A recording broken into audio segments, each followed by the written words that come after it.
Get ready for the countdown. 10, 9, 8, 7, 6, 5, 4, 3, 2, 1, 0.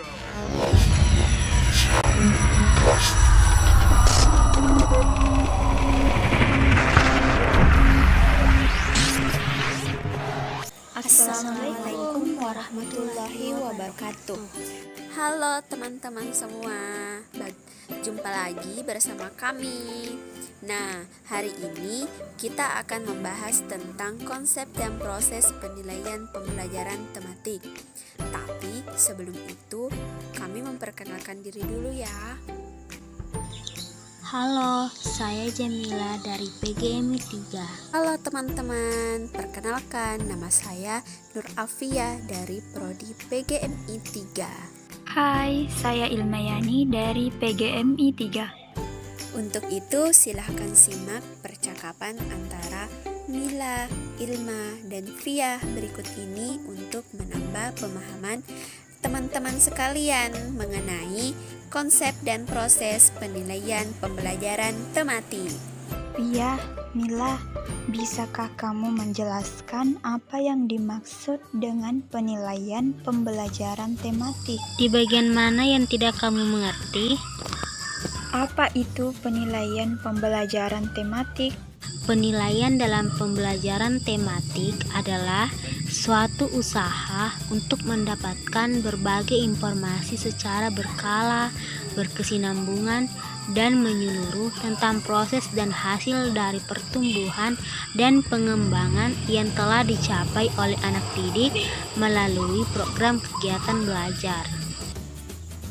Iya, betul sekali Ilma. Dan penilaian pembelajaran tematik juga memiliki prinsip-prinsip loh. Seperti apa itu prinsip pembelajaran tematik? Nah, prinsip penilaian pembelajaran tematik ada 5. Yang pertama, the hidden curriculum.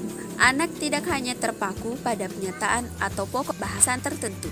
Yang kedua, pertimbangan dalam pemilihan pokok atau topik belajar waktu belajar serta penilaian kemajuan.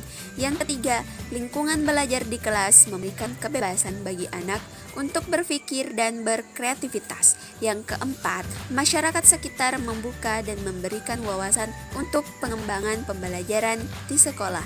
Yang kelima, anak-anak memperoleh sikap dan norma dari lingkungan masyarakat termasuk rumah, sekolah, dan panutannya, baik verba maupun non-verba. Seperti apa bentuk instrumen penilaian yang bisa dilakukan setiap hari? Seperti tes tertulis. Tes tertulis merupakan tes di mana soal dan jawaban yang diberikan kepada peserta didik dalam bentuk tulisan.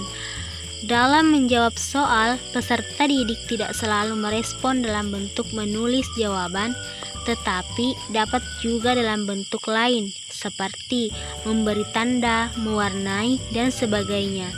Nah, tes tertulis ini terdapat 2 bentuk soal.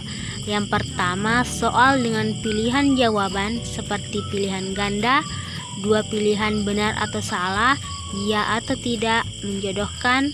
Kemudian yang kedua yaitu soal dengan mensuplai jawaban seperti isian atau melengkapi, jawaban singkat atau pendek, dan soal uraian. Lalu, apa yang harus dipertimbangkan dalam menyusun instrumen? Nah, hal-hal yang harus diperhatikan yang pertama yaitu materi. Misalnya, kesesuaian soal dengan indikator pada kurikulum. Yang kedua, konstruksi. Misalnya, rumusan soal atau pertanyaan harus jelas dan tegas. Yang ketiga, bahasa. Nah, misalnya, rumusan soal tidak menggunakan kata atau kalimat yang menimbulkan penafsiran ganda. Bagaimana itu contoh instrumen penilaian tertulis? Coba perhatikan ini. Ini adalah contoh instrumen penilaian tertulis ya. Terima kasih Mila.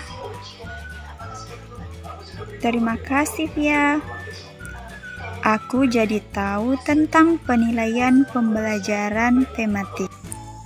Nah, itulah tadi percakapan kami mengenai konsep dan proses penilaian pembelajaran tematik. Semoga teman-teman sekalian mengerti ya dengan penjelasan kami tadi. Wassalamualaikum warahmatullahi wabarakatuh. Dadah, see you. Sampai berjumpa lagi teman-teman.